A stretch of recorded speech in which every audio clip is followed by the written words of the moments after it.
अस्सलाम वालेकुम, क्या हाल चाल, सपहर बखैर। आज मैं थोड़ी देर के लिए अकेला हूँ आपके साथ। हुआ ज़रा कहीं ट्रैफिक में, भाई इनसेन ट्रैफिक है और इस तरह का ट्रैफिक है सड़कों पे कि अगर आप फंस जाएं तो फिर आपको नहीं पता कि आप अगले आधे घंटे में निकल सकेंगे या एक घंटे में। सो यूं ही हुमा हमारे साथ मौजूद होंगी, हम आपको मिला देंगे उनसे। मीनवाइल हमारे पास बहुत सी बातें आपके साथ शेयर करने के लिए। जो रिवायती इफ्तारी और तैयारियां चल रही हैं वो तो हैं ही, लेकिन बलूचिस्तान की सूरत हाल पे हम ज़रा तफसीली डिस्कशन करेंगे, जानेंगे। वहाँ पर एहतजाज का एक नया सिलसिला शुरू हो गया है और इस वक्त क्या सूरत हाल है। हुकूमती रिट सर्टनली चैलेंज हो रही है, कितना कंट्रोल है, अमन व अमान के हवाले से क्या अपडेट है वो भी आप तक पहुँचाएँगे। लेकिन साथ ही साथ याद है आपको, न्यूजीलैंड से हमारी 5 T20 मैचों की एक सीरीज़ भी चल रही है जिसमें से 3 हम हार चुके हैं, 1 हमने जीता है। और सीरीज़ अगर हम इज़्ज़त से बचाना चाहें तो हम उसके लिए क्या तदबीर अपना सकते हैं, that is an important question. ठीक है, इज़्ज़त से हारना चाहें। सो हम that is an important question और उसके लिए हमारे साथ एक्सपर्ट मौजूद हैं। लेकिन in case you don't know, वैसे तो यू वुड नो, हम सर्टनली आपको रिमाइंड करा दें कि न्यूजीलैंड से T20 सीरीज़ में बदतरीन शिकस्त के बाद बचने का एक आध मौका हमारे पास बचा है। हार जीत सर्टनली खेल का हिस्सा है, मगर पाकिस्तानी बैटर्स और बॉलर्स ने जो चौथा मैच था और उसमें जिस तरह की कारकर्दगी दिखाई है, शायकीन क्रिकेट भी ज़रा दंग रह गए हैं कि हुआ क्या। इतने बड़े मार्जिन से हम हारे हैं, मतलब कोई कुछ नहीं चला। हमारे जो प्रीमियर बॉलर्स हैं वो 50-50 रन खा रहे हैं, एक भी विकेट नहीं ले रहे हैं। हमारे वाइस कप्तान भी 49 रन खा रहे हैं, एक भी विकेट नहीं ले रहे हैं। न्यूजीलैंड के 220 रन के जवाब में पाकिस्तान की पूरी टीम 105 रन पर ढेर हो गई और ये पाकिस्तानी टीम का T20 की तारीख में 10वां कम तरीन टोटल था। मेज़बान टीम कीवीज़ ने यह मैच 115 रन के बड़े मार्जिन से अपने नाम किया है। तीसरे मैच के हीरो हसन नवाज भी आते ही चलते बने, कोई एक बात बैटर भी गैर मामूली कारकर्दगी दिखाने में नाकाम रहा। अब 2 तरह की आरा सामने आ रही हैं। कुछ लोग बदस्तूर टीम में बड़ी तब्दीलियों के हक़ में हैं, ख़ासतौर पर टीम में शामिल 3-4 ऐसे खिलाड़ी जिन्हें बार बार आजमाया गया है और वो पूरा नहीं उतर रहे हैं उम्मीदों पर। लोग कह रहे हैं कि उन्हें ज़रा अब मौका दिया जाए। फिर वाइस कप्तान पे तो आपको पता ही है, जब से वो वाइस कप्तान बने हैं तब से ही सवालात हैं। राशिद लतीफ़ साहब हमारे साथ मौजूद हैं और सुहेल इमरान हमारे साथ मौजूद हैं। राशिद से शुरू कर लेते हैं, अब बता दीजिए कि तब्दीली करनी चाहिए, जो बेंच स्ट्रेंथ है उसको इस्तेमाल कर लें। हमने तो शाहिद आफरीदी का भी बयान सुना, उन्होंने कहा कि शादाब और शाहीन दोनों को रेस्ट देना चाहिए अगले मैचेस में और जो बेंच स्ट्रेंथ है वो इस्तेमाल करें। ये आखिरी मैच है और दोनों ही पार्ट नहीं है वनडे सीरीज का। और वो बेंच पे कौन है? मोहम्मद अली है वहाँ पे, सुफियान अगर शाहीन आफरीदी बैठते हैं तो मोहम्मद अली है। तो फिर स्पिनर्स का इतना बनता नहीं, मे भी वेलिंगटन में हो जाए, लेकिन जो पिछला मैच था उसमें एक और पेसर चाहिए था हमें। वो अगर रात का मैच, सबको मालूम होना चाहिए कि मैच से पहले आपको बहुत सारी डिटेल्स मिल जाती हैं वेन्यूज की। तो कल टॉस जीतकर गलत फैसला हुआ था वो तो। जी, वो तो ऑब्वियसली नजर आ रहा है। 11वीं दफा हुआ है कि जो पहले बैटिंग की वो मैच जीते हैं। 3 दफा वॉश आउट हुआ है और 1 दफा चेज शायद ऑस्ट्रेलिया ने 2021 में किया था। उससे हमें बहुत डेंट पड़ा है, क्योंकि अगर आप दूसरी बॉलिंग करते शायद इतने ज्यादा डिफीट नहीं होती। डिफीट हो सकता हो जाती, लेकिन ऐसा नहीं होता। अच्छा, आगा सलमान ने कहा राशिद भाई कि दूसरी इनिंग में बॉल बहुत स्विंग हो रहा था, तो मतलब ये बात आपको भी पता है, ये बात इनके साथ जो लोग हैं, जो टीम है, जो स्टाफ है, उनको भी इल्म में तो होगी कि दूसरी इनिंग, दूसरी बारी नहीं लेनी बैटिंग की। इसमें कुछ लोग होते हैं जो मैनेजमेंट साइड पर वो इंफॉर्मेशन को या डेटा को बिलीव नहीं करते। वो समझते हैं कि क्रिकेट जैसे हमने खेली है वैसे ही हम इनको खिला सकते हैं। नहीं, ऐसा नहीं है। अब दुनिया बहुत आगे चली गई है। एक एक चीज, बहुत सारे कोचिंग स्टाफ या सपोर्टिंग स्टाफ क्यों रखा जाता है? इसीलिए कि प्लेयर्स पे, कैप्टन पे बोझ ना बने और वो सही इंफॉर्मेशन ला के दें। वो पल पल की खबरें देते रहते हैं, तो वो बहुत जरूरी है। हमें भी अब मैच करना चाहिए जहाँ पे दुनिया खड़ी हुई है, जैसे खेल रही है उस तरह से मेरे ख्याल से अब हमें आ जाना चाहिए। और जहाँ तक शाहीन आफरीदी और शादाब का है, देखिए मार लगती है। मैं ये नहीं है कि 1-2 मैच में मार लगी, इनको तो काफी टाइम से लग रही है मार, ऐसा नहीं है। लेकिन फिर आपको लेके ही नहीं जाना था। स्पेशली शादाब का तो ये नहीं है कि हमने या दूसरों ने नहीं बोला था, वो गलत सिलेक्शन थी। और शाहीन का है कि वो वनडे में परफॉर्म करता हुआ आ रहा था।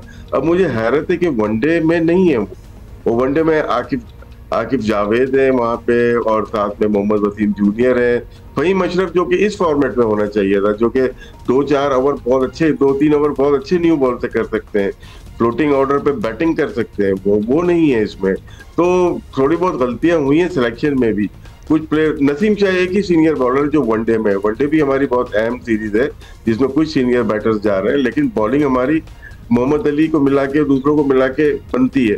खैर हम परसों के मैच पे आते हैं कि ये इम्पोर्टेंट गेम है, हर गेम बहुत अहम होता है हमारे लिए, और खासकर पाकिस्तान। देखिए क्रिटिसाइज या तनकीद बहुत हो गई, मैंने आपने सब ने मिलके जब भी हारते हैं करते हैं हम, लेकिन अब बोर्ड को चाहिए कि सर बैठ के सोचें और इसको किस तरह सोल्यूशन क्या निकालने हैं। सोल्यूशन क्या है, बोर्ड क्या सोच रहा है, ये हमें बताएंगे सोहेल इमरान, क्योंकि लाहौर में होते हैं और सारी खबरें इनके पास होती हैं। वैसे सोहेल, जब से हम शादाब की शमूलियत पे बात कर रहे हैं, आपसे पता नहीं इस बारे में सवाल हुआ या नहीं हुआ, लेकिन अगर हुआ भी है तो दोबारा कर देते हैं। आपके पास खबरें होंगी, क्या बुनियाद थी इनकी शमूलियत की एज अ वाइस कप्तान इस टीम में? जब अनाउंसमेंट किया गया था टीम का इस टूर के लिए, और आकिब जावेद प्रेस कॉन्फ्रेंस में मौजूद थे सलमान अली आगा के साथ, और मैंने ही सबसे पहले उनसे क्वेश्चन किया था, शायद उनको बुरा भी शायद लगा होगा, और मैंने ही उनसे पूछा था कि आपने जून में शादाब खान को बुरी परफॉर्मेंस के बाद ड्रॉप किया था, और इन 7-8 महीनों में शायद हमें इल्म ना हो और वो ऐसी जगह पे खेले हों जो कि परफॉर्मेंस अच्छी और हमें ना पता हो, इल्म ना हो और ना पता हो। तो मैंने कहा वो वाली परफॉर्मेंस हमें बता दे ताकि हमारी तसल्ली तो हो जाए।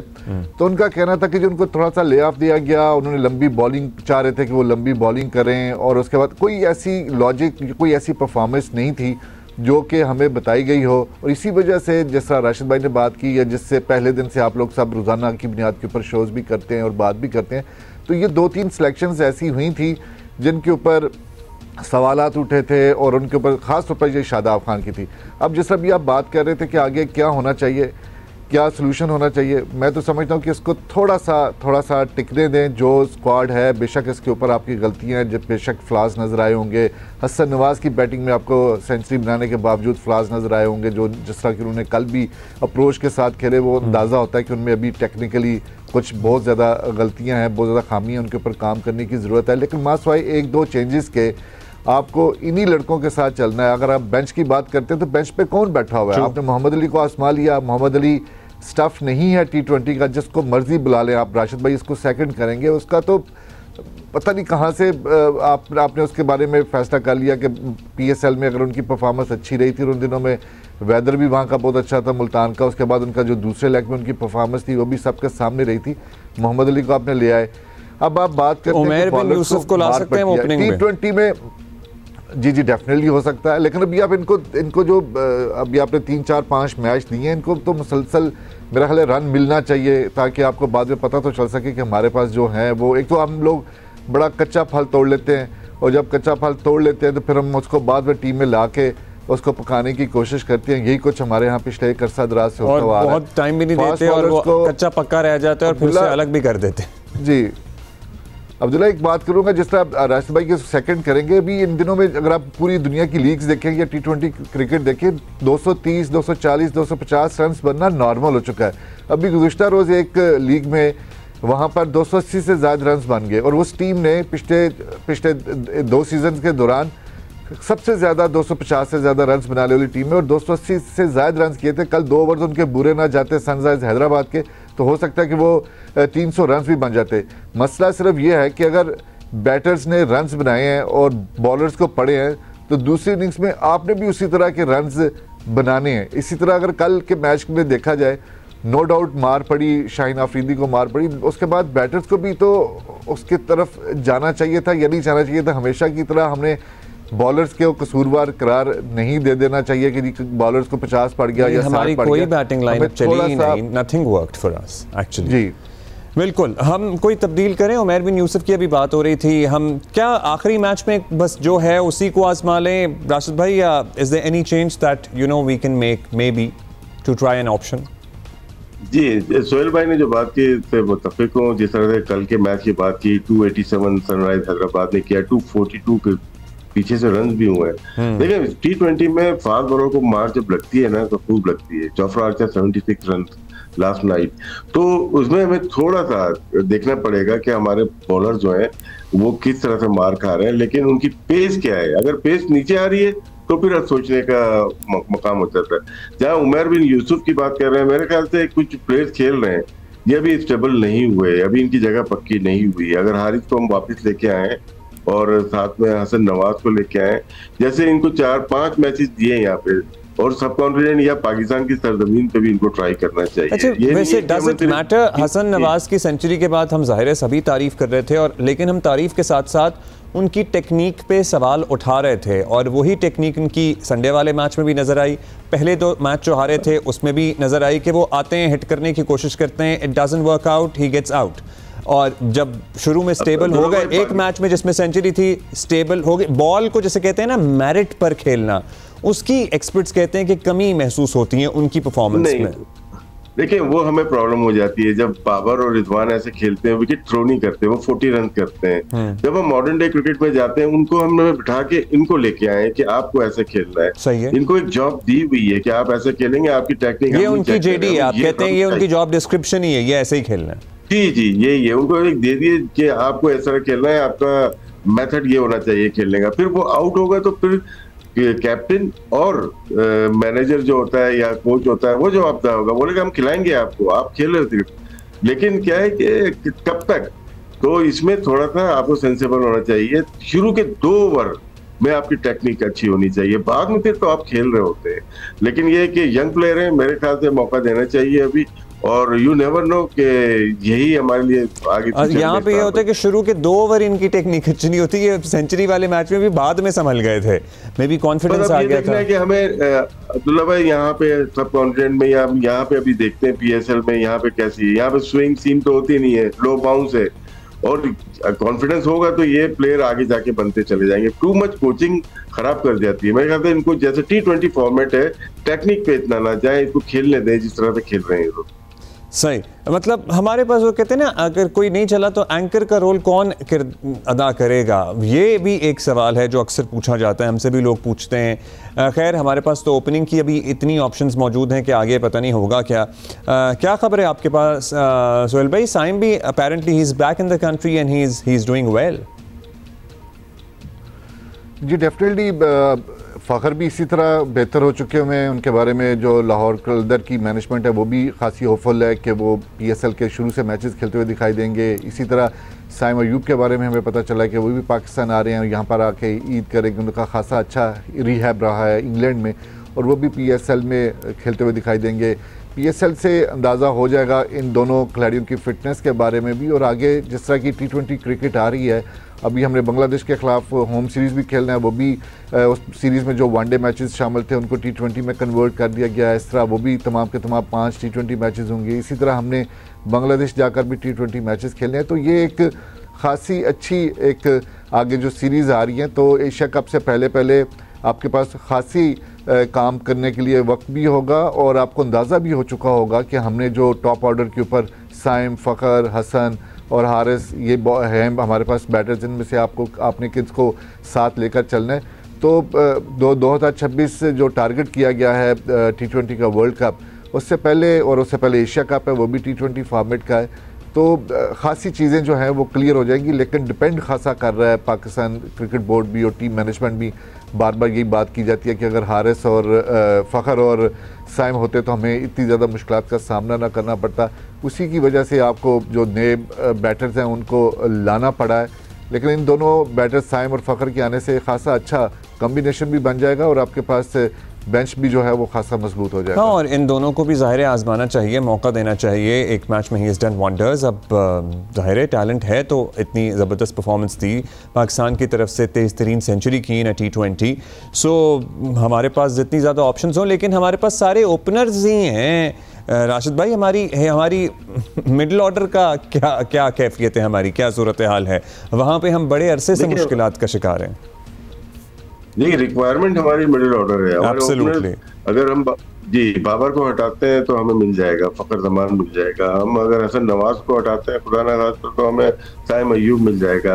6 ओपनर आपको यहाँ नजर आ रहे हैं, और पीएसएल में आपको 2 प्लेयर और नजर आ जाएंगे, क्योंकि क्रिकेट बहुत ज्यादा है। अभी अप्रैल में आप देखेंगे पीएसएल में आपको अच्छे प्लेयर नजर आएंगे, और मिडिल ऑर्डर में हमेशा हमें प्रॉब्लम रही है। आज की बात नहीं, हमने ट्राई किया, हमने आसिफ अली को बहुत ट्राई किया, और हमने खुशदिल को दोबारा लेके आए, और इफ्तिखार को हमने ट्राई किया, हुसैन तलत को हमने ट्राई किया। अब थोड़ा सा अंडर जो बॉलिंग कर सकते हैं ना लड़के को, वो उनको ट्राई करना चाहिए। जिस तरह से अगर सलमान अली आगा थे, डेट खेले, लेकिन वो वनडे के बाद T20 में इवॉल्व होते हुए नजर आ रहे हैं। इस टाइप के प्लेयर चाहिए जो बॉलिंग करते रहे। शादाब अनफॉर्चुनेटली अपनी फॉर्म में नहीं है, अपनी फॉर्म खो चुके हैं, लेकिन उन ऐसे प्लेयर को डर करना चाहिए बैटिंग और बॉलिंग दोनों में, तो वो ज्यादा बेहतर होगा। जिस दुनिया के लिविंगस्टन से बॉलिंग भी कराते हैं, बैटिंग भी कराते हैं। अब क्या है, मिडिल में जो प्लेयर चाहिए आपको, वो ऐसे ऑलराउंडर चाहिए जो बैटिंग तगड़ी करते हो।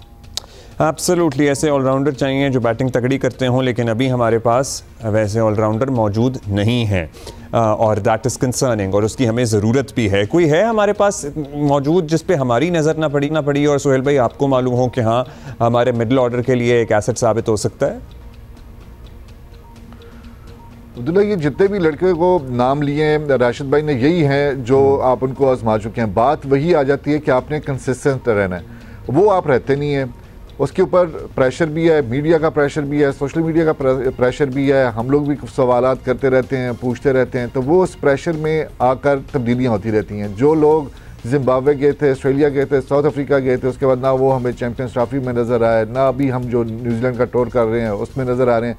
अब इनसे यही दरख्वास्त है, अगर आपने इनके ऊपर इन्वेस्टमेंट करनी शुरू कर दी है, ये जो लड़के 15, 16, 17, 18 लड़के हैं, इनमें से एक आधी आप चेंज कर लें, लेकिन कम अज़ कम खुदारा आगे एशिया कब तक इनको ही चांसेस दें। बेशक फ्लॉप होते हैं, करते हैं, 15-15, 20-20 T20 मैचेस, वनडे मैचेस देंगे तो आपको खिलाड़ी का पता चलेगा। आपको 3 मैचेस खिला के, 4 मैचेस खिला के घर वापसी का जो टिकट देने का एक रिवाज पैदा हो चुका है, उससे आपको जान छुड़ानी होगी, तभी आपकी टीम बनेगी। और इस चीज़ के ऊपर राशिद भाई भी इस चीज़ के ऊपर इत्तफाक करेंगे। जिस तरह कि आप मिडिल ऑर्डर में इरफान को खिला रहे हैं, मुझे तो बिल्कुल समझ नहीं आ रही है कि क्या पूरी दुनिया में वो एक ऐसी पोजीशन है कि वहाँ पर आप नाम निकाल के देखें कि कौन कौन से बैटर्स वहाँ पर आके खेल रहे हैं। हमने एक भी डेवलप नहीं किया। आसिफ अली को खिलाते रहे, इफ्तिखार को खिलाते रहे, आपके कितने आजमाए हुए प्लेयर्स हैं जिनको आपने खिलाने की कोशिश की, लेकिन आप पिछले 4-5 वर्षों से 2021 से लेके अब तक कोई भी एक ऐसा नहीं डेवलप कर सके। We don't have options for middle order, नहीं डेवलप कर सके। अब आपके पास इरफान आ रहे हैं, अब आपके पास इरफान आए हैं। अगर वो जो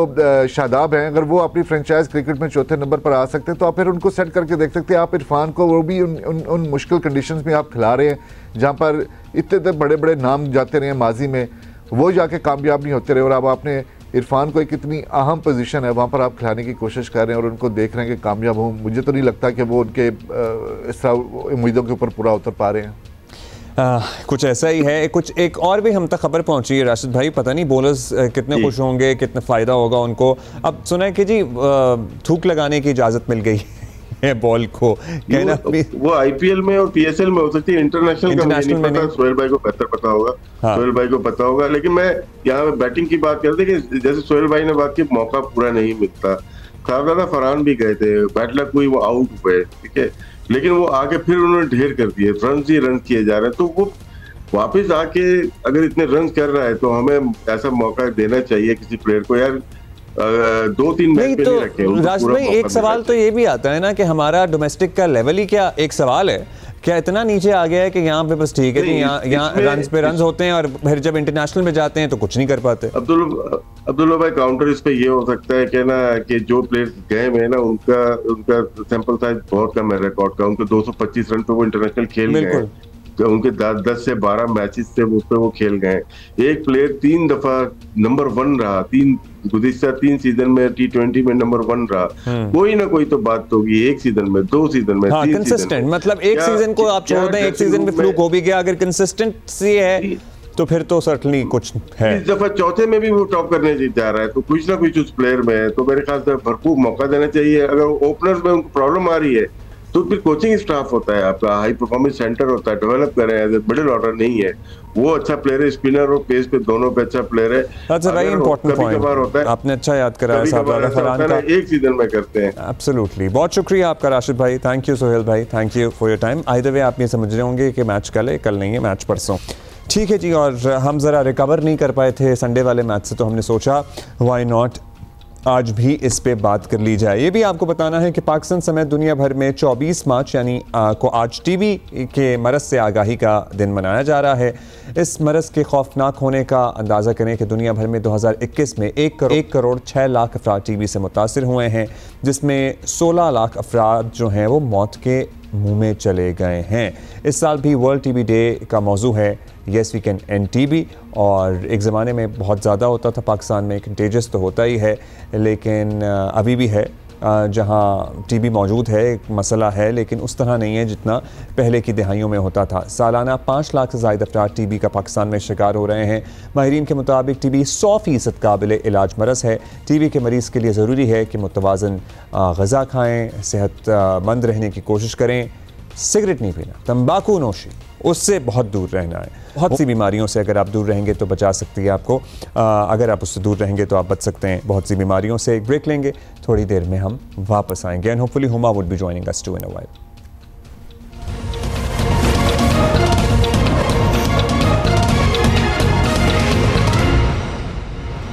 वेलकम बैक जी। आई वॉज होपिंग कि हुमा आ जाएंगी, लेकिन वो अभी तक, वो कह रही है, मेरी बात हुई अभी ब्रेक में उनसे कि 1 इंच भी वो नहीं मूव हुई हैं। It's been more than 1.5 hour, almost 2 hours that she stuck in traffic. Karachi में हम ज़रा यहाँ पे गुजारिश करेंगे इस प्लेटफॉर्म को इस्तेमाल करते हुए ट्रैफिक पुलिस हुक्काम से कि देखें क्या सूरत हाल है। लोग 2-2, ढाई घंटे से इस ट्रैफिक में फंसे हुए हैं और ज़ाहिर है रोज़ा है, डिहाइड्रेट हो रहे हैं, तबीयत ख़राब हो रही है। अब इत्तलात ये हैं कि प्रेस क्लब आने और जाने वाली सड़कें रुकावटें लगा के बंद कर दी गई हैं। गवर्नर हाउस वाले रोड पर भी डबल ट्रैफिक चलाया जा रहा है। कोई एहतजाज का मामला है, अदरवाइज़ कोई मसला है, जो भी है इसको हल करें।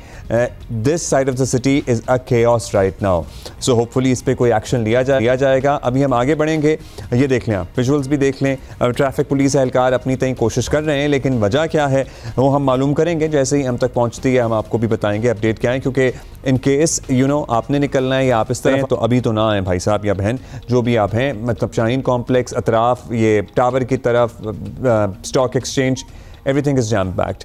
अभी हम आगे बढ़ेंगे, बलोचिस्तान की सूरत हाल पे बात करेंगे। बहुत ही तशवीशनाक हालात हैं, दहशतगर्दी के वाक़यात तो तशवीश का बाइस थे ही, अब उसमें भी मज़ीद इजाफा हो रहा है। कुछ और तंजीमें भी रियासती रिट के लिए चैलेंज बनी हुई हैं। हुकूमत को किसी दबाव में आए बगैर इंतशार फैलाने वालों के खिलाफ सख्त इक़दामात करने होंगे, ये एक राय है। एक राय ये है कि मुज़ाकरात करने होंगे। किसी भी तंजीम या फ़र्द को इंसानी हकूक़ के नाम पर दूसरों के हकूक़ ग़स्ब करने की इजाज़त नहीं दी जा सकती, ये बात तो तय है।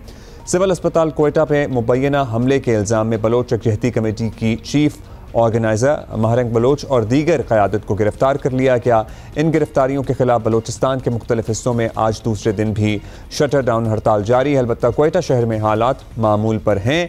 इंटरनेट सर्विस भी 4 रोज़ बाद जुज़वी तौर पर बहाल की गई है। बलोच यकजहती कमेटी पर इल्ज़ाम है कि उन्होंने जाफर एक्सप्रेस पर हमला करने वाले दहशत गर्दों की लाशों को अस्पताल से ज़बरदस्ती ले जाने की कोशिश की, और यह है सूरत हाल। और बलोच यकजहती कमेटी के कारकुनों ने सूबे की मुख्तलिफ सड़कों पर टायर जलाकर रोड को बंद कर दिया है। एहतजाजी रैलियाँ भी निकाली जा रही हैं। ईद में चंद दिन रह गए हैं। जाफर एक्सप्रेस वाक़े के कई रोज़ बाद भी कोयटा से अंदरूनी मुल्क के लिए ट्रेन सर्विस अब तक बहाल नहीं हो सकी है, और लाखों का नुकसान हो रहा है रेलवेज़ को यौमिया। बलोचिस्तान हुकूमत के लिए भी चैलेंजेस बज़ाहिर बहुत बढ़ते जा रहे हैं।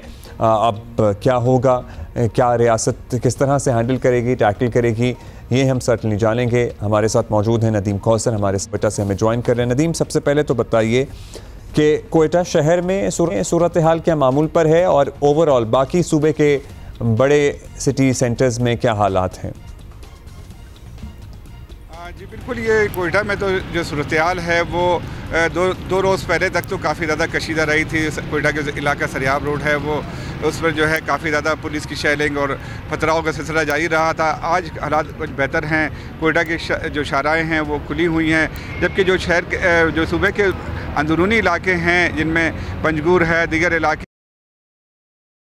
डाउन हड़ताल है और लोगों ने जो है अपनी दुकानें बंद की हुई हैं, लेकिन जो शाराएं हैं वो ओवरऑल खुली हुई हैं। लेकिन जो बलूचिस्तान में पिछले तकरीबन 1 से 2 माह के दौरान जो है ये लोगों के एहतजाज और उसके बायस जो है शाराओं पर जो सफ़र है वो मुसाफिरों के लिए काफ़ी ज़्यादा मुश्किल का बायस बन गया है। अमूमन जो है शाराओं पर जो है धरना दे दिया जाता है जो 1-2 घंटे नहीं बल्कि 1-2 रोज़ बल्कि कई रोज़ तक जारी रहता है। और जो मुसाफिर हैं वो इंतज़ार में सड़क के खुलने के इंतज़ार में बैठे रहते हैं और उनको काफ़ी ज़्यादा मुश्किल का सामना करना पड़ता है। दूसरी जानिब जो सूबाई हुकूमत है उन्होंने जो मुसाफिरों को जो है दिन में सफ़र करने के लिए कहा गया है कि वो दिन में सफ़र करें, रात में सफ़र ना करें, तो काफ़ी ज़्यादा मुसाफिरों को और लोगों को मुश्किलात का सामना है। सिक्योरिटी कंसर्न भी है, सड़कों की बंदिश भी है, जो ट्रेन सर्विस है वो तो है ही नहीं चल रही है। फ़ज़ाई सर्विस तो मामूल के मुताबिक है ना कोयटा और मुल्क के दीगर हिस्सों में? अब्दुल्ला, फ़ज़ाई सर्विस तो बिल्कुल मामूल के मुताबिक है, लेकिन आपको ये बता दूं कि अब जो किराए हैं वो उसके फ़ज़ाई सर्विस के वो बहुत ज़्यादा बढ़ गए हैं। जो आम किराया जो पहले 20 से 25 हज़ार रुपये था अब 60 से 70 हज़ार रुपये वो तो ले रहे हैं। इजाफी फ्लाइटें तो नहीं, मुसाफिर किसी ने मतलब PIA को ही कर लेना चाहिए था कि अगर ट्रेन बंद है, सड़कों पे वैसे बंदिश है, बसें नहीं चल रही हैं, तो इजाफी फ़्लाइटें भी नहीं कोई चल रही, क्योंकि डिमांड सप्लाई भी होती है ना कि इजाफी फ़्लाइटें अगर चल जाती हैं तो शायद कोई किराए में कमी आ जाती, वो भी नहीं हो रही। जी बिल्कुल यही सूरत हाल है। जो कौमी एयरलाइंस है उसको इस हवाले से कोयटा के लिए परवाज़ें इजाफा करना चाहिए था ताकि लोग जो है ज़्यादा से ज़्यादा इस सफ़र कर सकते, लेकिन ना वो कौमी एयरलाइंस परवाज़ें बढ़ा रही है और जो निजी एयरलाइंस हैं वो भी परवाज़ें नहीं बढ़ा रही, तो जो रेट हैं टिकट्स के वो काफ़ी ज़्यादा बढ़ गए हैं। बड़ी लिमिटेड फ़्लाइट्स होती हैं कोयटा के लिए, तो अगर ज़्यादा फ़्लाइट कर दी जाए मौजूदा सूरत हाल को देखते हुए तो लोगों को कुछ आसानी हो जाए। अब नदीम ये बता दीजिए इंटरनेट की क्या सूरत हाल है, क्योंकि वो भी एक बुनियादी ज़रूरत ज़िंदगी है। अब इंटरनेट नॉर्मलाइज है कोयटा में, गिरदोनवा में, या अभी भी कुछ रुकावटें हैं? मतलब क्या है इसका सीन? जी बिल्कुल, ये जो सूबाई हुकूमत है वो ऐसा लगता है जैसे हालात ख़राब होने के बाद सबसे पहला जो वार करती है वो इंटरनेट पर करती है और वो इंटरनेट बंद कर दी जाता है और तो और अब जो मोबाइल सर्विस है वो भी बगैर इस्लाह के बंद कर दी जाती है। तो लोग जो कारोबारी हजरात हैं उनको काफ़ी ज़्यादा मुश्किल का सामना करना पड़ा है। आम लोगों को जो घरों से बाहर निकले होते हैं, मुख्तलिफ जगहों पर होते हैं, मोबाइल सर्विस अचानक बंद कर दी जाती है, उसकी वजह से लोगों को भी काफ़ी ज़्यादा मुश्किलात का सामना करना पड़ता है। आज जो है वज़ीर-ए-आला बलूचिस्तान की ज़ेर सदारत एक इजलास हुआ है जिसमें ये फैसला किया गया है कि जो सूबे के हालात हैं उनको बेहतर करने के लिए इक़दाम किए जाएंगे। सड़कों को जो है बंद करने नहीं दी जाएगा और फौरी तौर पर खुलवाया जाएगा। इस तरह जो नेट वगैरह की सूरत हाल है उसको भी बेहतर किया जाएगा। नहीं तो बेहतर किया, नेट चल रहा है, मोबाइल सर्विस चल रही है अभी कोयटा में, क्योंकि गुज़श्ता दिनों तो बंद ही रहा है सब कुछ। जी अब्दुल्ला, जो इंटरनेट सर्विस है वो तकरीबन 3-4 दिन बंद रही है, उसके बाद कल शाम को जो है वो बहाल हुई है। ये मोबाइल सर्विस भी तकरीबन 2 रोज़ बंद रहे हैं, तो अभी इंटरनेट और मोबाइल जो कि सूरत हाल है वो बेहतर है और वो अभी मोबाइल भी चल रहे हैं और इंटरनेट की सूरत हाल भी बेहतर है। जी अच्छा, अब ज़ाहिर है रोडों की बंदिश की आप बात कर रहे थे, मुसाफिरों को कह दिया आप शाम में रात में ट्रैवल ना करें, लेकिन at the same time goods transport भी बड़ी इंपॉर्टेंट होती है। सामान जाना है दूर दराज इलाकों में, फल हैं, सब्ज़ी हैं, दीगर सामान है, तो ये तो अजनास की ग़िज़ाई अशिया की किल्लत पैदा हो सकती है मुख्तलिफ इलाकों में। जी बिल्कुल अब्दुल्ला, यही सूरत हाल है। जो पिछले कुछ दिन पहले कौमी शाहराहें बंद रही थी और जिसके नतीजे में जो है जो गुड्स ट्रांसपोर्ट थी उसको भी काफ़ी मुश्किलात का सामना करना पड़ा।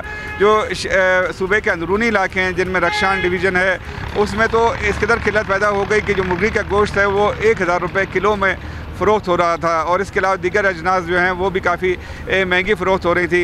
अब सूरत हाल बेहतर हुई है, लेकिन अमूमन जो ट्रांसपोर्ट जो है वो अचानक बंद हो जाती है किसी वाक़े के नतीजे में, तो जो ट्रक हैं गुड्स के वो वहाँ खड़े रहते हैं और इसकी वजह से जो अंदरूनी सूबा जो शहर हैं जो कई फासले पर हैं उन वहाँ जो है इजलास की जो है वो किल्लत हो जाती है। जी बहुत शुक्रिया आपका नदीम, थैंक यू।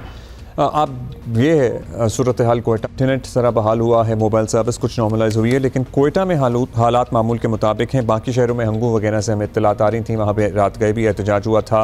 सो मुख्तलिफ दीगर शहरों में एहतजाज चल रहा है, लेकिन कोयटा में थिंग्स आर बेटर। हम इस बारे में जो भी मज़ीद अपडेट होगी आप तक पहुँचाएँगे। अभी एक ब्रेक लेंगे, कुछ ही देर में वापस आएँगे।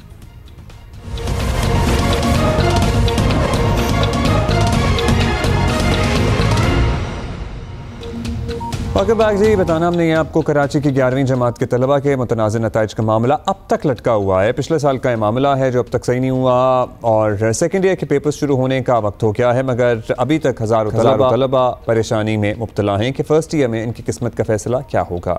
साल 2024 में कराची के साइंस ग्रुप के फ़र्स्ट ईयर के 66% तलबा फेल हो गए, 66%, जिस पर तलबा और वालिदैन ने शदीद एहतजाज किया था, जबकि हैरान कुन तौर पर कुछ और इलाके हैं लाड़काना समेत सिंध के दीगर इंटरमीडिएट बोर्ड के 80% उनके तलबा पास हो गए थे।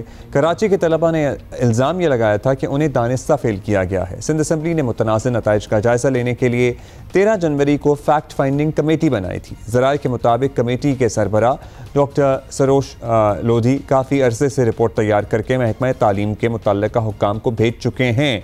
अब ज़रा ये भी बता रहे हैं कि फैक्ट फाइंडिंग कमेटी ने फेल होने वाले तलबा को 15 से 20% ग्रेस मार्क्स देकर पास करने की सिफारिश की है। फैक्ट फाइंडिंग कमेटी ने सिंध के ऐसे इंटरमीडिएट बोर्ड के इम्तिहानी नताइज की भी तहकीकात की सिफारिश की है जहाँ कामयाबी का तनासुब गैर मामूली तौर पर गैर मुतवक्के रहा है। डॉक्टर सरोश के मुताबिक उन्होंने अपना काम करके सिफारिशात मुरतब कर दी हैं। अब ये सिंध हुकूमत का काम है कि वो इस पर कोई एक्शन लेती है या नहीं लेती है। सिंध असम्बली की पार्लिमानी कमेटी का इजलास कल 3 बजे तलब किया गया है। इजलास की सदारत वज़ीर तालीम सिंध सैयद सरदार शाह करेंगे। पहले ही बहुत वक्त गुजर चुका है। फर्स्ट ईयर के तलबा के नताइज का मसला अब फौरी हल होना चाहिए। तलबा भी ये कह रहे हैं, पेरेंट्स भी यही कह रहे हैं। तलबा को अब तक नहीं पता कि उन्हें ग्रेस मार्क्स मिलेंगे नहीं मिलेंगे। ऐसा ना हुआ तो उन्हें एक साथ क्या फर्स्ट ईयर सेकेंड ईयर दोनों के इम्तहानात देना पड़ेंगे, कुछ समझ नहीं आ रहा है। सो ये है सारा का मामला और इसी पे हम मालूम करते हैं। हमारे साथी राना जावेद हमें अपडेट करेंगे। शुक्रिया जावेद। राना जावेद, अब एक दफ़ा सुनने वालों के ज़रा रिमाइंडर के तौर पे बता दें ये मसला एग्जैक्टली कितना पुराना है, कहाँ से उठा था, इंक्वायरी कब से चल रही है और अब तो रिपोर्ट भी भेज दी है उनके मुताबिक। जी, फर्स्ट ईयर के रिज़ल्ट जो आज तकरीबन 3 माह कबल आए थे तो उसमें ये मामला हुआ था कि 11वीं जमात के जो नताइज थे तकरीबन सिर्फ 35% बच्चे पास हो सके थे, जिसके बाद ये तनाज़ा शुरू हुआ था और ये इसलिए ज़्यादा शिद्दत इख्तियार कर गया कि लास्ट ईयर भी यही हुआ था कि जब 11वीं जमात के नताइज आए थे तो उस वक्त केयर टेकर गवर्नमेंट थी शायद, तो यही मामला हुआ था कि 35% बच्चे पास हुए थे और बाकी बच्चे फेल हो गए थे। तो ये मामला जब से शुरू हुआ था और उस वक्त ये हुआ था कि 20 और 25 ग्रेस मार्क्स दे दिए गए थे कुछ फार्मूला बनाकर। तो बच्चों ने एक बार फिर एहतजाज किया रिजल्ट आने के बाद, तो जिसके बाद मीडिया पे जब इशू बना तो गवर्नमेंट ऑफ सिंध ने इस पर एक्शन लिया और एक पार्लिमानी कमेटी कायम की गई। उस पार्लिमानी कमेटी ने इजलास की और एक फैक्ट फाइंडिंग कमेटी बनाई। उस फैक्ट फाइंडिंग कमेटी ने जो है इंटर बोर्ड जाकर जो 11वीं जमात के नताइज से उससे मुताल्लिक़ मुख्तलिफ तहक़ीक़ात की और अब वो रिपोर्ट जो है वो वज़ीर तालीम सिंध सैयद सरदार शाह को जमा करवा दी गई है और कल इत्तला है कि कल 3 बजे उस पार्लिमानी कमेटी का इजलास तलब कर लिया गया जिसमें वो कमेटी जो है वो सबके सामने रखी जाएगी जो वो रिपोर्ट जो है। अब इतना वक्त गुजरने के बाद भी कोई ख़ास पेशरफ्त हो नहीं रही है या हमें बताएं अगर हुई है तो, अगर नहीं हुई है तो बड़ी अलार्मिंग बात है। क्या है, प्रायोरिटी का मसला है या कोई और इसमें गड़बड़ है? जी बिल्कुल, देर बहरहाल हुई है और इससे मुताल्लिक जो इस कमेटी को जो हेड कर रहे हैं वज़ीर तालीम सैयद सरदार शाह, उनसे जब मालूमात ली गई ऑन कैमरा मुख्तलिफ प्रेस कॉन्फ्रेंस में तो उन्होंने कहा कि उनके एक तो ख़ानदान में कुछ फौतगियाँ हो गई थी तो वो उमरकोट अपना जो उनका हल्का है वहाँ गए हुए थे। दूसरा, सिंध असम्बली का इजलास रमज़ान मुबारक में चल रहा था मुसलसल, तो अरकान पार्लिमानी कमेटी के वहाँ मसरूफ़ थे, तो ये वजूहात थी जिसकी वजह से कमेटी का इजलास तलब नहीं किया जा सकता था। लेकिन जब प्री बजट सेशन असम्बली में शुरू हुआ तो अपोजिशन लीडर ने एक बार फिर इस मुद्दे को उठाया और इस पर कहा कि वो कमेटी कायम की गई थी फर्स्ट ईयर के नताइज पर, लेकिन ताहाल उस कमेटी की कोई जो आउटपुट था वो सामने नहीं आ सका और जो रिपोर्ट आनी थी वो रिपोर्ट भी अरकान के साथ शेयर नहीं की गई है, जिसके बाद अब जो पार्लिमानी कमेटी के जो अरकान थे तमाम को मुतल्ला कर दिया गया और कल कहा जा रहा है कि ये शायद इस पर इजलास होगा और जो कमेटी की रिपोर्ट है वो रखी जाएगी और फिर उस पर फैसला किया जाना, बाकी क्या फैसला होता है। अच्छा, अब राना जावेद, अब तलबा का मुस्तकबिल सर्टनली ख़तरे में है क्योंकि अगले इम्तहानात सर पे आ गए हैं, कोई वक्त पीछे बचा नहीं है। पेरेंट्स, बच्चे क्या कर सकते हैं? अपीलों और एहतजाज वगैरह के अलावा सिस्टम के अंदर कोई रास्ता है उनके पास? जी, अपील और एहतजाज के अलावा रास्ता फ़िलहाल तो कोई नज़र नहीं आता और जो एहतजाज हुआ उसकी बाद जो सूरत हाल है वो सबके सामने है, लेकिन देर बहरहाल हो चुकी है। अप्रैल में इम्तिहान शुरू हो जाएंगे दोबारा। अब जो बच्चा फर्स्ट ईयर में फ़ेल है उसे नहीं पता कि इस कमेटी की जो रिपोर्ट है इसकी रोशनी में क्या फैसला होगा, क्योंकि इस कमेटी ने, जो फैक्ट फाइंडिंग कमेटी ने रियाजी, फिज़िक्स और केमिस्ट्री में ग्रेस मार्क्स देने की सिफारिश की है। अब बच्चों को नहीं पता कि वो मार्क्स मिलेंगे नहीं मिलेंगे, ना इंटर बोर्ड को पता है, तो वो फॉर्म जमा करा चुके हैं, मार्कशीटें पुरानी जमा हो चुकी हैं एग्जामिनेशन फॉर्म्स के साथ, तो पूरा प्रोसेस है जो चल चुका है, वो प्रोसेस दोबारा बीच में से कट करना, एक नए सिरे से फॉलो करना, उसको एक बड़ा मसला होगा। लेकिन इसका नुकसान बच्चों का अलबत्ता इन फ्यूचर बहुत ज़्यादा होने वाला है, क्योंकि मैं आपको बताऊं कि इस वक्त प्री इंजीनियरिंग में फर्स्ट ईयर के सिर्फ 29% बच्चे पास हुए हैं, और NIDS यूनिवर्सिटी जो कराची की सबसे बड़ी यूनिवर्सिटी है, वहाँ पर एडमिशन जब होंगे तो ये 29% बच्चों में से भी बहुत कम बच्चे ऐसे हैं जो NID के रिक्वायरमेंट के मुताबिक नंबर ले सके होंगे। तो ये बच्चे कहाँ जाएंगे, इन NID की सीटें खाली जाएंगी, किस तरह ये सारा गैप जो फिल किया जाएगा, बड़ा एक मसला सामने आने वाला है। ठीक, मसला तो है सर्टनली। बहुत शुक्रिया आपका राना जावेद। अब होपफुली ये मसला सिंध हुकूमत से सैयद सरदार शाह जो वज़ीर तालीम है वो जल्द हल करें, क्योंकि it is about the future of students, और ये बच्चे मतलब प्रॉपर इनकी फ्यूचर प्लानिंग होती है, करियर का मसला होता है, आगे एडमिशन का, university things are related to it as well.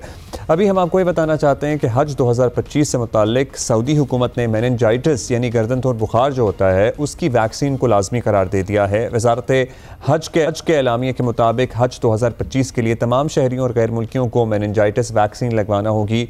जो भी प्लान कर चुके हैं हज का वो ज़रा जहन में रखें, अगर मिस हो गई तो आपको फिर परेशानी का सामना करना पड़ सकता है वैक्सीन के बगैर, क्योंकि हज की इजाज़त आपको नहीं होगी। सऊदी हुक्काम के मुताबिक गर्दन तोड़ बुखार की वैक्सीन के बगैर हज पैकेजेस समेत रजिस्ट्रेशन भी मुमकिन नहीं हो सकेगी। सो कोई चक्कर ही नहीं है, रजिस्टर भी आप नहीं कर सकेंगे।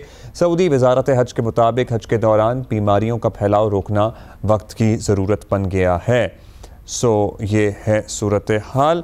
फिर कराची में ट्रैफिक की सूरत हाल का हमने आपको बताया था, बहुत ख़राब है। पर्टिकुलरली ये जो सदर का इलाका है ये इस वक्त चौक हुआ हुआ है, घंटों से लोग फंसे हुए हैं जो घरों से निकले हैं। दे आर स्टिल स्टक, जिन्होंने आना था।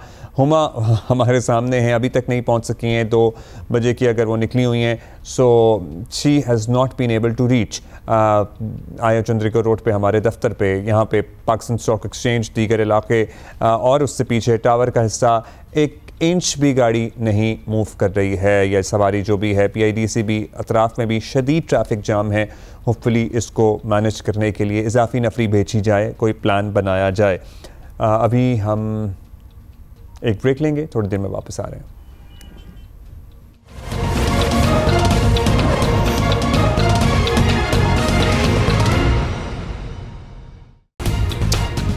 अच्छा जी, वेलकम बैक। और नहीं, कराची में ट्रैफिक का मसला नहीं हल हो सका, इसलिए आज हम और आप ही होंगे इस घंटे में भी। हम एक और अहम मसले पे बात करेंगे। पाकिस्तान को पोलियो के खिलाफ मुहिम चलाते 3 दिहाइयाँ हो गई हैं, इससे ज़्यादा अरसा एक्चुअली गुजर चुका है। लेकिन क्या कीजिए कि पोलियो जैसे खौफनाक मरज़ के खात्मे में पाकिस्तान आज भी नहीं कामयाब हो सका है। पाकिस्तान के 22 अजला में सीवेज लाइनों में हासिल किए गए नमूनों में पोलियो वायरस की मौजूदगी की तस्दीक हुई है। सिंध के 12, पंजाब के 2, खैबर पख्तूनख्वा के 2 अजला के नमूने पोलियो पॉजिटिव निकले हैं। 21 फरवरी से 6 मार्च के दरमियान 22 अजला से इकट्ठे किए गए 28 माहौलियाती नमूनों का गुज़श्ता हफ्ते तज्ज़िया किया गया था। कराची, लाहौर, इस्लामाबाद, चमन और जनूबी वज़ीरिस्तान के सीवेज नमूने पोलियो पॉजिटिव आए हैं। मुल्क में रवां बरस पहले ही पोलियो के 6 केसेस रिपोर्ट हो चुके हैं। अभी तो साल शुरू ही हुआ है, जिनमें सिंध में 4, खैबर पख्तूनख्वा, पंजाब में 1-1 केस रिपोर्ट हुआ है। गुज़श्ता बरस के दौरान पोलियो के 74 केसेस रिकॉर्ड किए गए थे। हालिया जायजे ने इस खदशे को मज़ीद बढ़ा दिया है कि पोलियो के मामले में ये साल भी गुज़श्ता साल की तरह कहीं बदतरीन ही ना हो। हम इसी पे बात करते हैं। मुस्तफ़ा कमाल साहब हमारे साथ मौजूद हैं, वफाकी वज़ीर सेहत हैं। बहुत शुक्रिया मुस्तफ़ा साहब। गुज़श्ता साल पोलियो के लिहाज से पाकिस्तान का तारीख़ का शायद बदतरीन साल हो तो गलत ना होगा ये कहा जाए तो। अब फिर मुल्क से पोलियो वायरस की मौजूदगी की रिपोर्ट्स पॉजिटिव आ रही हैं। सो क्या हम 2025 के लिए भी तैयार रहें कि इसमें भी कुछ हौसला अफजा नताइज नहीं मिलेंगे हमें? वेरी अनफॉर्चुनेट कि दुनिया में 2 ममालिक रह गए हैं, अफ़गानिस्तान और पाकिस्तान, जहाँ पर ये पोलियो वायरस जो है वो आज मौजूद है। हमारे यहाँ ख़त्म हो गया था, फिर ये रीसरफेस हुआ है और अब हम जो है वो इसमें एक बहुत ही सीवियर किस्म की हमारी ये सिचुएशन है। मैं आने के बाद मैंने जो सबसे ज़्यादा अगर किसी शोबे में या किसी इशू पे ऊपर हमारी अगर गुफ्तगू हुई होगी या डिटेल मीटिंग्स हुई होंगी तो ये पोलियो का ये जो मर्ज़ है और इस हवाले से क्या कुछ हम कर रहे हैं और क्या कर सकते हैं। हमारे यहाँ जो एक मेन इशू निकल कर आया है बहुत ज़्यादा, वो रिफ्यूज़ल है। लोगों के 74,000 रिफ्यूज़ल्स थी कि फैमिलीज़ ने मना कर दिया और कि वो नहीं पिलवाएंगे। और मेरे लिए बड़ी हैरानकुन बात थी कि 43,000 रिफ्यूज़ल जो है वो कराची से ये आई हैं। तो मैंने इसके ऊपर हमने बहुत डिटेल मीटिंग्स की और हम ये जो सोशल हमारे इन्फ्लुएंसर्स हैं और MNA MPs हैं और इसके अलावा जो कम्युनिटी के जो बड़े होते हैं, हमने उनके साथ एक प्लान किया है कि ये किसी भी कैंपेन पे की डेट से पहले हम एक तमाम एक राब्ता मुहिम शुरू करेंगे उन इलाकों में जहाँ पर हमें जाना है। हाँ, आज हमारे पास इसका डाटा मौजूद है कि कहाँ किसने किस जगह पे किस घराने ने पोलियो के ड्रॉप्स को लेने से पिलवाने से मना किया। ये डाटा हमारे पास बहुत ही एक्यूरेट किस्म का डाटा, तो हम जूम इन कर सकते हैं कि कहाँ कौन सा इलाका है, कौन सा टाउन है, कौन सी गली है पाकिस्तान में और कौन सा घर है जहाँ पर ये रिफ्यूज़ल के केसेस आए। तो उस डाटा को साथ लेकर हम जा रहे हैं और इस पे अप्रैल में एक नई कैंपेन शुरू हो रही है। मेरा ये गुमान है इंशाअल्लाह ताला कि जिस तरह से तैयारी हो रही है और हमने जो प्लान किए तो इसके रिज़ल्ट इस दफ़ा इंशाअल्लाह ताला बहुत बेहतर आने की हमें उम्मीदें हैं। जहाँ पर हम 90% ये वैक्सीनेशन क्रॉस कर लेते हैं तो वहाँ पर हम इनके हिसाब से WHO के हिसाब से ये सेफ़ है। साहब, अब पोलियो जितने भी वज़रा आए हुक्मरान ऐसी ही एक मुहिम की ख्वाहिश लेकर चले गए वो, जिसमें कोई ख़तरे पिलवाने से इनकार ना कर सके।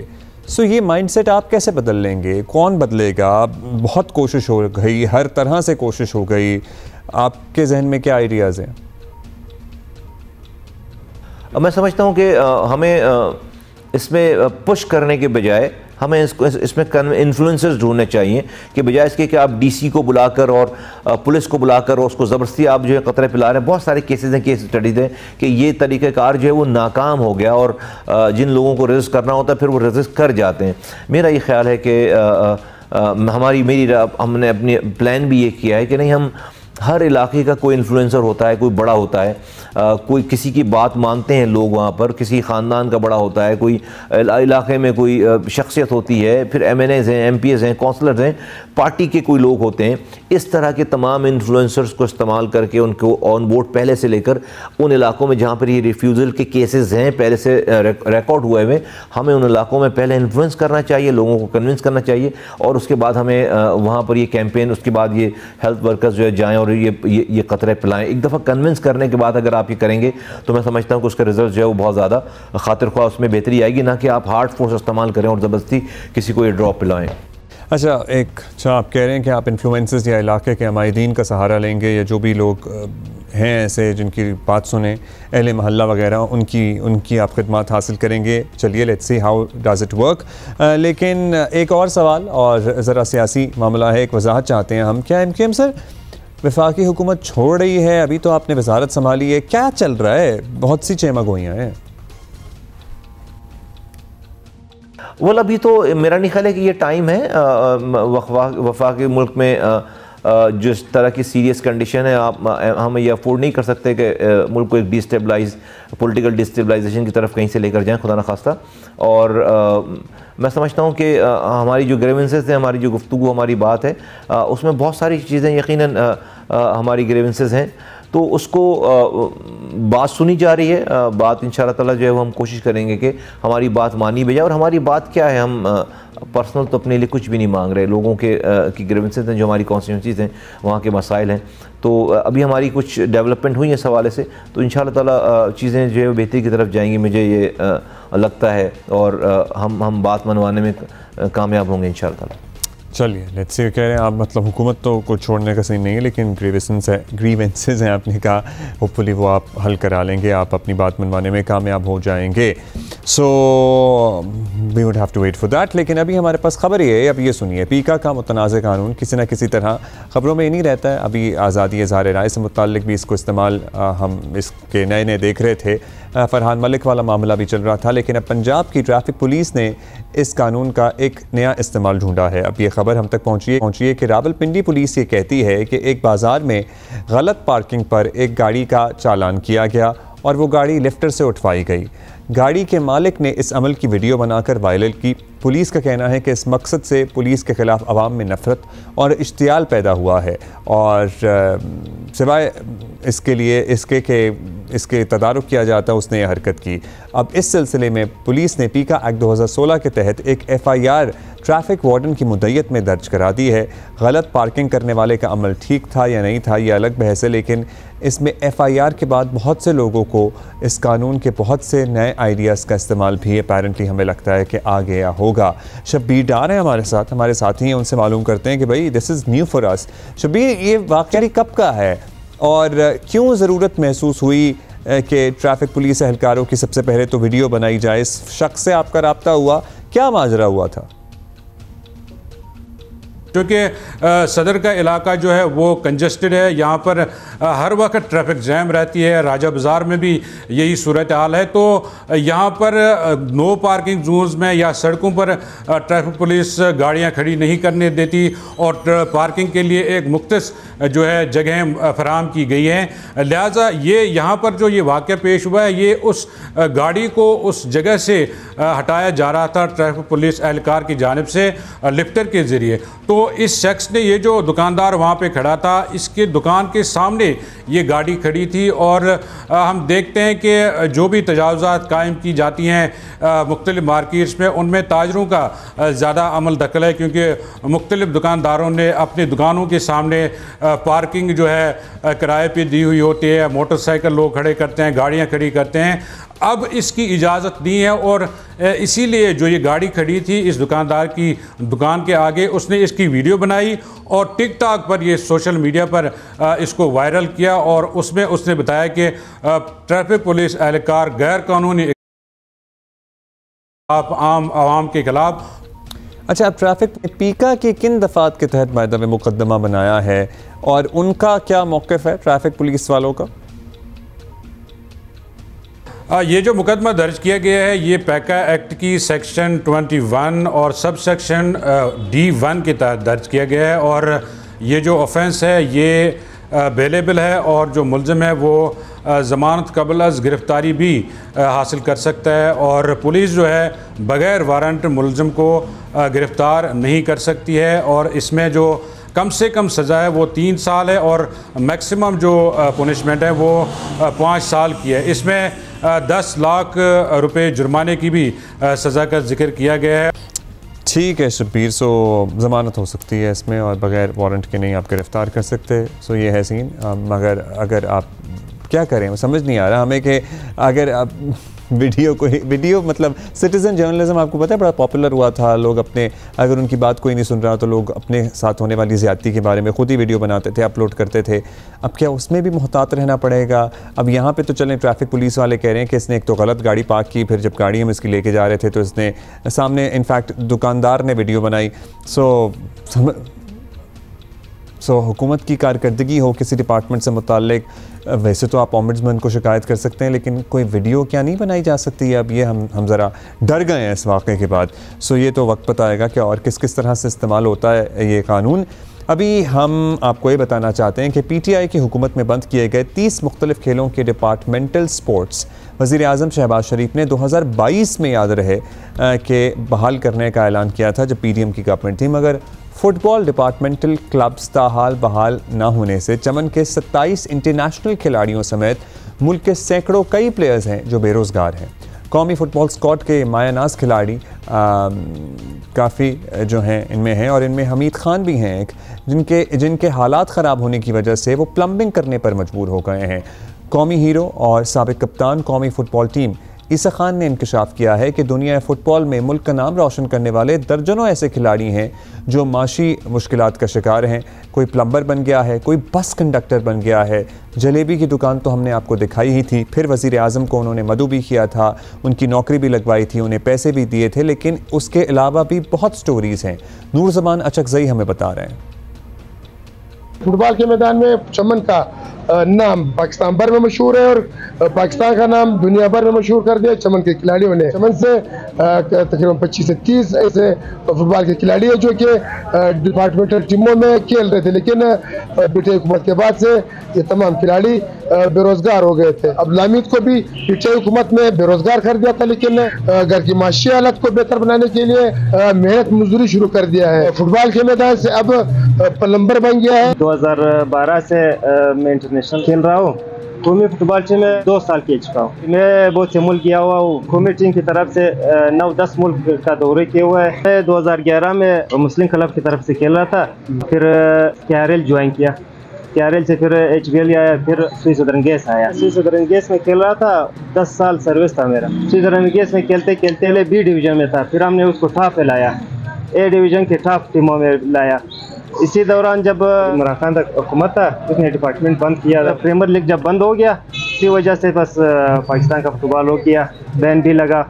हमको फिर डिप्टी पर भेज दिया स्विस सदर्न गैस वालों ने। उसने जब डिपार्टमेंट बंद किया, उस वजह से बस सबको टर्मिनेट कर दिया। जब वो डिपार्टमेंट बंद हो गया, फिर इस वजह से मैंने प्लम्बरी स्टार्ट किया। हमारे चमन में तकरीबन 27 प्लेयर बेरोजगार हो चुके हैं जब डिपार्टमेंट बंद हुआ है। उसमें तकरीबन अक्सरियत जो है ना इंटरनेशनल प्लेयरों की। बहुत से लेजेंड्स हैं, वो यहाँ तक पहुँच गए कि कोई जलेबी पका रहा है या कोई प्लम्बर का काम कर रहा है, कोई लोकल बस में जो है ना कैलेंडरी कर रहा है।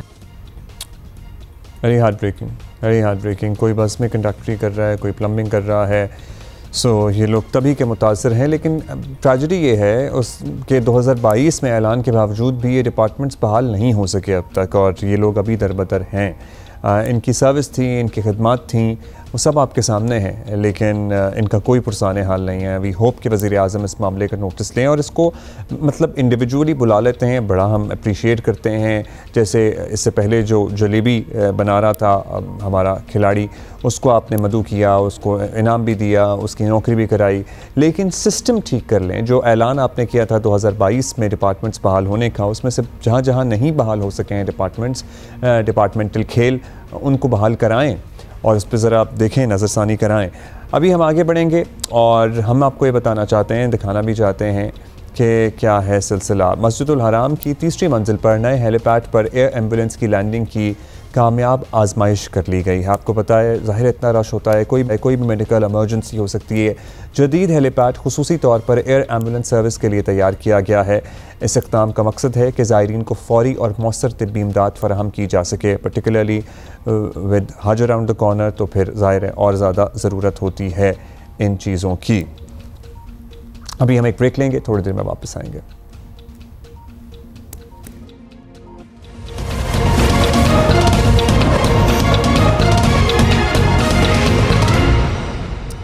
वेलकम बैक जी। हुकूमत को उम्मीद है कि IMF से अगली किस्त जल्द मिल जाएगी और बज़ाहिर लग भी ऐसा ही रहा है, लेकिन IMF वाकई इतना मेहरबान होगा जितना हुकूमत सोच रही है, ऐसा बिल्कुल नहीं है। जैसे कि IMF ने जायदाद के लेन देन की टैक्स शरह कम करने से इनकार करते हुए FBR की दरख्वास्त मुस्तरद कर दी है। देखा जाए तो ये हुकूमत के लिए एक झटका है। अब इससे पहले हुक्काम ने दावा किया था कि IMF ने 1 अप्रैल 2025 से जायदाद की ख़रीदारों पर आयद विद होल्डिंग टैक्स में 2% कमी पर इत्तफाक किया है। पाकिस्तान में IMF के सरबरा के मुताबिक पाकिस्तानी हुक्काम से अभी तक मार्च 2025 के अहदाफ हासिल करने पर इत्तफाक नहीं हुआ। बिजली के रेट में कमी से मुताल्लिक पहले ही IMF अपनी पोजीशन वाज़े कर चुका है। अब तक के हालात तो यही हैं कि बिजली में कोई रिलीफ नहीं मिल रहा है, ना जायदाद की खरीदो फरोख्त में। हमेशा की तरह कर्ज़ की नई किस्त निज़ाम हुकूमत चलाने में तो यकीनन मददगार होगी, मजमूई तौर पर मईशत पर भी अच्छा असरात डालेगी, लेकिन आवाम को कोई रिलीफ नहीं मिलेगा। ये है वो जो कहा जा रहा था ना कि 2025 को प्रॉपर्टी बेहतर हो जाएगी, उसका साल होगा, कुछ ऐसा नहीं होगा। अब हैदर हमारे साथ मौजूद हैं, सहाफ़ी हैं द न्यूज़ के। मेहताब साहब, हुकूमत कई माह से बता रही थी कि रियल स्टेट सेक्टर को रिलीफ देने के लिए कुछ कोशिश की जाएगी, कुछ छूट दी जाएगी, ख़ास तौर पर जायदाद की खरीदो फरोख्त पर ट्रांसफ़र का ख़र्चा कम होगा। IMF को ये आइडिया फिर नहीं पसंद आया, ऐसा ही है? IMF के साथ जो डिस्कशन थी उसके अंदर IMF ने जो 236C है, जो सेलर के ऊपर टैक्स है, उस पे फाइलर और नॉन फाइलर और लेट फाइलर की कैटेगरी है, उससे तो मुकम्मल तौर पर पहले ही इनकार कर दिया था। लेकिन शुरू में और डिस्कशन के दौरान कुछ इस तरह के इंडिकेशंस थे कि जो परचेज़र है शायद उसके लिए वो 2% जो है वो टैक्स में छूट दे दें।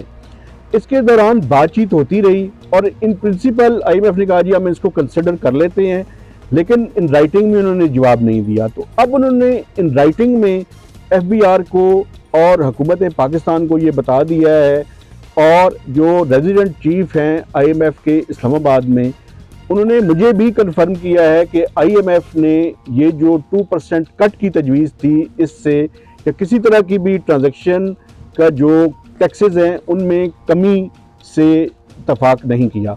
उसकी बुनियादी वजह यह है कि IMF ये कहता है कि अगर आप ट्रांजैक्शन की कॉस्ट को कम करना चाहते हैं तो आपकी जो FBR की वैल्यूएशन है उसको जो एक्चुअल वैल्यूएशन है उसके बराबर ले आए। FBR खुद भी इस बात को तस्लीम करता है कि इसके टाइम जो प्रॉपर्टी की वैल्यूएशन है वो कोई एक्चुअल मार्केट के 70 to 80% है, तो उसमें 20 से 30% की अभी भी गुंजाइश मौजूद है। तो ये वो आर्गूमेंट था जिसकी वजह से IMF ने इस आइडिया को पसंद नहीं किया। दूसरी तरफ वज़ीर आज़म ने आवाम से एक वादा किया था कि पेट्रोल पर टैक्स बढ़ाकर, मतलब या फिर पेट्रोल की कीमत कम ना करके बिजली में रिलीफ देंगे। सो क्या उस मामले में IMF को कोई इशू है? IMF generally and as a policy matter इससे इत्तफाक नहीं करता। उसकी बुनियादी वजह यह है, और वो उनका आर्गूमेंट ये है कि अगर इंटरनेशनल मार्केट में पेट्रोलियम की प्राइसेस बढ़ गई और आपने जो है वो प्राइसेस फिर अगर आपने उसके मुताबिक ही पास ऑन करनी शुरू कर दी, तो एक तरफ तो पेट्रोलियम सेक्टर में जो है वो सर्कुलर डेट जो है वो खड़ा होना शुरू हो जाएगा, और दूसरी तरफ जो पावर सेक्टर का सर्कुलर डेट है वो भी खड़ा हो जाएगा। तो हुकूमत अभी तक IMF से इस मामले में निगोशिएट कर रही है। तो ये भी इशू जो है शायद उस तरह से ना हो सके। अब हुकूमत बताएं कई दिनों से ख़ासतौर पर IMF की स्टेटमेंट के बाद ये तासुर दे रही है कि बस डील को डन समझें। तो क्या जो ख़बरें आजकल में सामने आ रही हैं, लग रहा है कि मामलात ऐसे भी फाइनल नहीं हैं जैसा हुकूमत कह रही है अग्रीमेंट, या फिर आपको लगता है कि वक्त पे हो जाएगा, या खदशा है कि ताख़ीर भी हो सकती है? देखिए, बुनियादी तौर पर अभी भी पाकिस्तानी अथॉरिटीज़ ये कह रही हैं कि IMF के साथ स्टाफ लेवल एग्रीमेंट के बड़े करीब हैं, और फाइनेंस मिनिस्टर ने तो लास्ट फ्राइडे को एक इनफॉर्मल टॉक की साफियों से, और उन्होंने भी ये कहा कि हमारी बातचीत बड़े मुस्बत अंदाज में जारी है और जल्द ही पाकिस्तान और IMF के दरमियान स्टाफ लेवल एग्रीमेंट हो जाएगा। तो यही है कि ये स्टाफ लेवल एग्रीमेंट होने के बड़े जो है रोशन इम्कानात हैं, लेकिन एक मैं यहाँ पे कॉशियस जो है वो करना चाहता हूँ कि अगर सेकंड वीक ऑफ अप्रैल तक ये एग्रीमेंट ना हुआ तो उसके बाद ये बजट के साथ मामला चला जाएगा, चूँकि स्टाफ लेवल एग्रीमेंट के बाद 6 वीक्स का पीरियड रिक्वायर्ड है कि वो IMF के एग्जीक्यूटिव बोर्ड के पास जाए। ठीक, बहुत शुक्रिया आपका मेहताब हैदर, हमें बता रहे थे। अभी हम एक ब्रेक लेंगे और कराची में ट्रैफिक की सूरत हाल भी ज़रा ब्रेक के बाद मालूम करेंगे कि कुछ बेहतर हुई है या उसी तरह भी से कई घंटे से लोग जो फंसे हुए हैं वो वहीं हैं। ब्रेक के बाद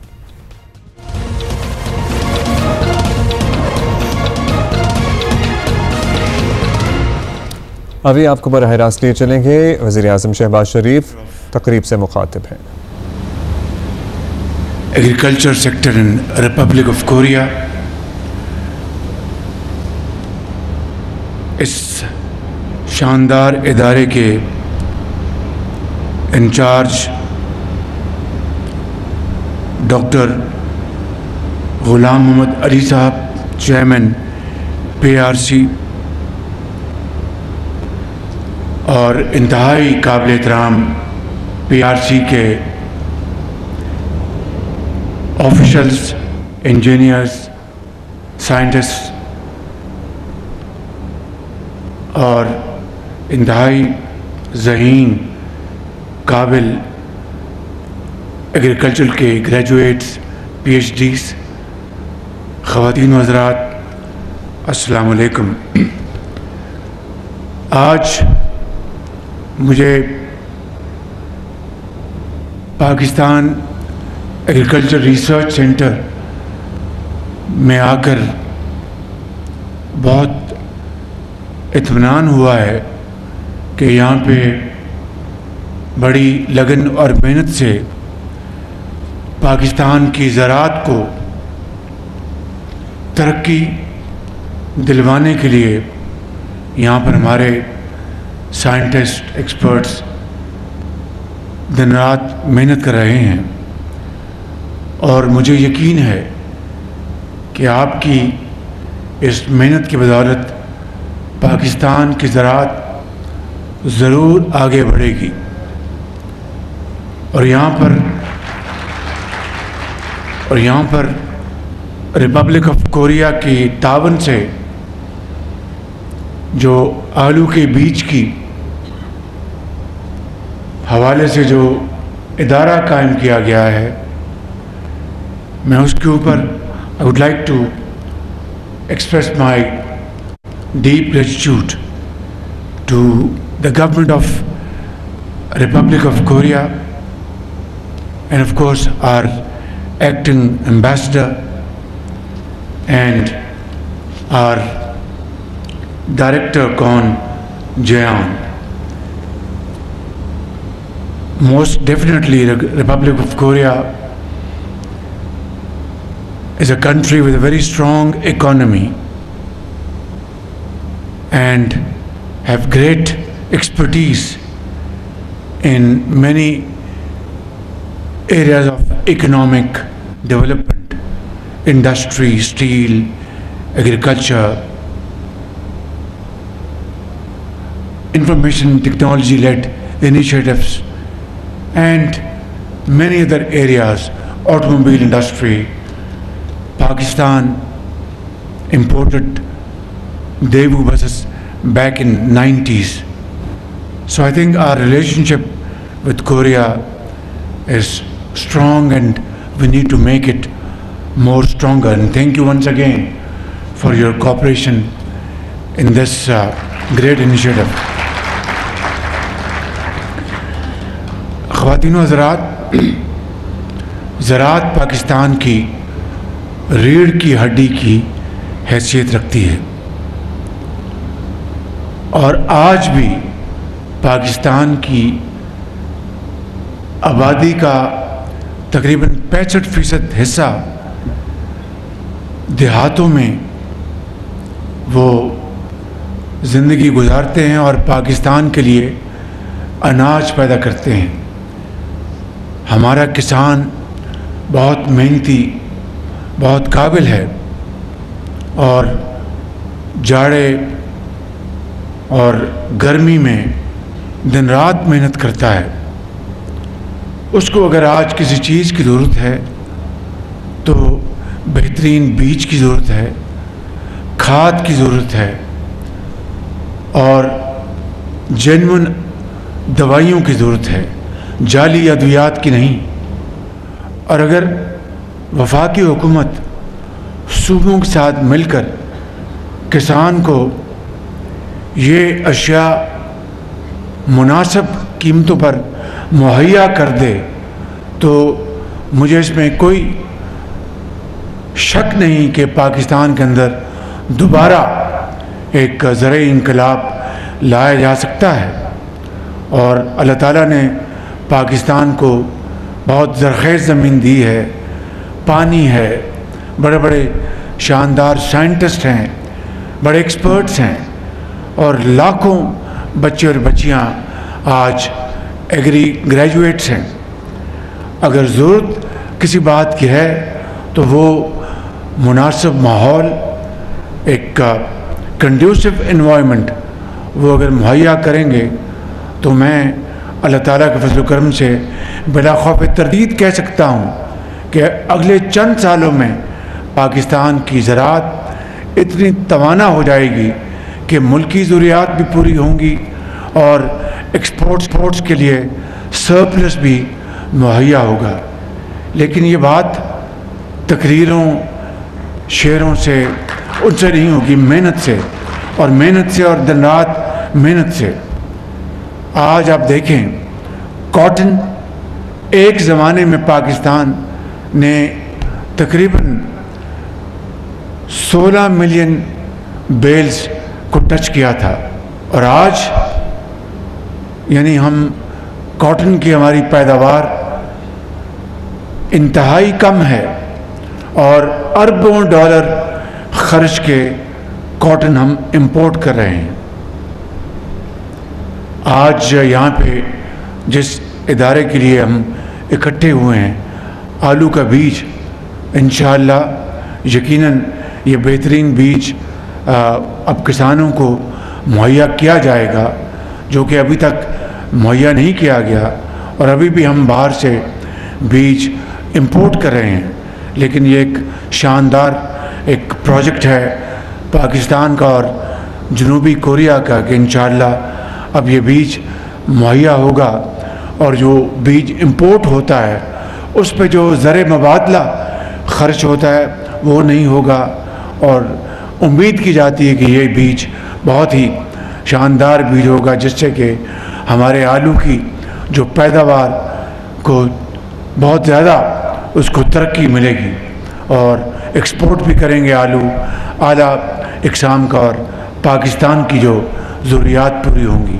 इसी तरह गन्ना है, देखिए कि कॉटन में भी हमारा हमसाया हमसे आगे निकल गया, चीन कहीं हमसे आगे निकल गया और हम 20-25 साल से इसी कन्फ्यूजन में हैं। मोनसेंटो से हम 20-25 साल में कोई मुआहदा नहीं कर सके। कोई अगर रिस्क थे तो उसको ले लेते ताकि आज पाकिस्तान के अंदर कॉटन की पैदावार कहीं की कहीं पहुंच गई होती, या कोई और उसका जो मतबादल है उसको हम ले आते। चीन में आज इस तरह की सख्त मौजूद है। यही तकरीबन आलम हाल है गन्ने की पैदावार का। गन्ने का जो सुक्रोज कंटेंट है, गन्ने की जो पर एकड़ यील्ड जो है, उसको हमारे कुर्ब जवार के ममालिक कहीं आगे निकल गए, लेकिन हम आज भी वहीं पर खड़े हैं। ये तो किसान को हम दुआ दें, अपने एक्सपर्ट्स को, अपने प्रोफेशनल्स को हम उनको दुआ दें कि जिनकी मेहनत से ये मामला आज चल रहा है।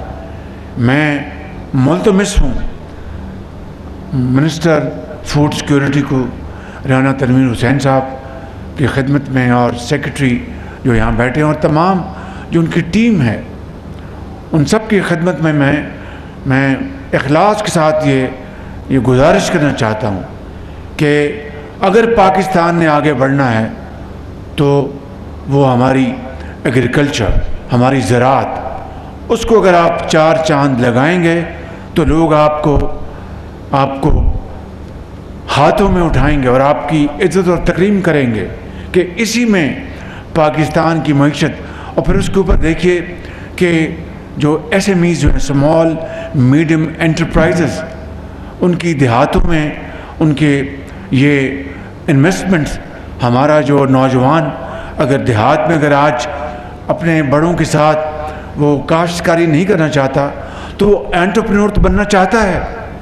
उसको अगर 8-10 अगर वहाँ पर कारकुन होंगे और आपकी जो प्रोडक्शन है वेजिटेबल्स की, आपकी फ्रूट्स की, और ख़ास तौर पर जब सीज़न ख़त्म हो रहा होता है तो ये सरप्लस फ्रूट या सरप्लस प्रोडक्शन आपकी किसी साल में होती है, तो उसकी स्टोरेज का कोई इंतज़ाम नहीं, उसकी ट्रांसपोर्टेशन का कोई इंतज़ाम नहीं। तो अगर ये हम इंफ्रास्ट्रक्चर कायम करते देहातों में, दिहाइयों पहले, आज पाकिस्तान की जो मईशत है वो आसमानों से बातें कर रही होती, और हमारा जो नौजवान है वो देहात से शहर आने की उसको ज़रूरत ना पड़ती, वो ख़ुद मालिक बनता, एंटरप्रेन्योर बनता, वो वैल्यू एडिशन करता। अगर आम है तो आम से अगर वो जूसेस बनाएं और एक्सपोर्ट करें। ऑरेंज है आपका सरगोदा, इस कैलिफोर्निया ऑफ पाकिस्तान। ये वो अहदाफ हैं जिनको हमें हासिल करना है।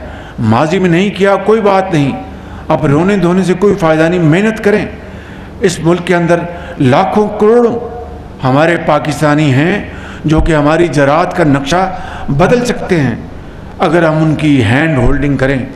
यही एक वजह है कि मैंने 1000 हमारे पूरे पाकिस्तान के जो बच्चे और बच्चियां जो फ्रेश ग्रेजुएट्स हैं आज़ाद कश्मीर में, गिलगित बल्तिस्तान में, मेरिट पर उनको हम चीन भिजवा रहे हैं उनकी ट्रेनिंग के लिए, ताकि वहाँ पर मुख्तलिफ मदों में वो ट्रेनिंग लेके आएँ और आकर खेतों में किसान का साथ दें और अपनी प्रोडक्शन को बढ़ाएं।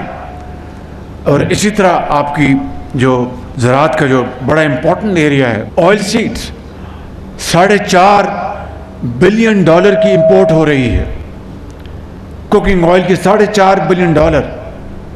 अब उसमें सनफ्लावर या आपका पाम ट्री, उसमें हमने किस हद तक हमने तरक्की की। कमरों में, ठंडे कमरों में तो मुझे बताएंगे जी ये कर लिया वो कर लिया, लेकिन अगर हमने किया होता तो $4 बिलियन सालाना का ज़र मुबादला हम ज़ाया न कर रहे होते अपना ऑयल इंपोर्ट करने में, वो यहाँ पैदा करते। तो मैं समझता हूँ कि आज पाकिस्तान की जो तरक्की है वो कहीं से कहीं पहुँच गई होती। इस तरह लाइफ स्टॉक है, उसमें बेपनाह पोटेंशल है। तो मैं इख्तिसार से काम लेते हुए ये गुजारिश करूँगा मिनिस्टर राना तनवीर साहब की खिदमत में, सेक्रेटरी साहब के यहाँ के जो हेड हैं उनकी खिदमत में, और हमारे जो हमारे एक्सपर्ट्स हैं उनकी खिदमत में, कि in the name of Pakistan and in the name of God let us put our act together. आएँ, उठें और इस चैलेंज को कबूल करें, और पाकिस्तान की जो तरक्की है उसमें जो एग्रीकल्चर ज़राअत है उसका हिस्सा दिन रात मेहनत करके उसका बढ़ाएं। बेपनाह पोटेंशल है। अगर किसी चीज़ की कमी है, that is the will to do. अगर इसको हम अपना लेंगे तो इंशाअल्लाह हमारे इस खत्ते में कोई हमारा सानी मुद्दे मुकाबल नहीं रहेगा। लेकिन अगर हम ये तय कर लें कि हमने अपनी ज़राअत की जो किस्मत बदलनी है। देखिए कि अभी मैं पूछ रहा था, यहाँ पर मुझे बता रहे थे कि वो इकोसिस्टम के लिए और क्लाइमेट फ्रेंडली जो इक्विपमेंट का दिखाया इन्होंने मुझे प्रोटोटाइप। तो मैंने कहा कॉम्बाइन हार्वेस्टर का क्या हाल है? तो जी वो प्राइवेट सेक्टर को इन्वेस्टमेंट कर। मैंने कहा आप प्रोटोटाइप बनाएं, बना के उनको लेके जाएं, हुकूमत वक्त को बताएं, सूबों को बताएं, मुझे बताएं। हम जितने फंड्स हैं हम आपकी खिदमत हाजिर करेंगे और प्राइवेट सेक्टर को बुलाएंगे कि आप कोऑपरेशन करें बाहर की कंपनियों के साथ।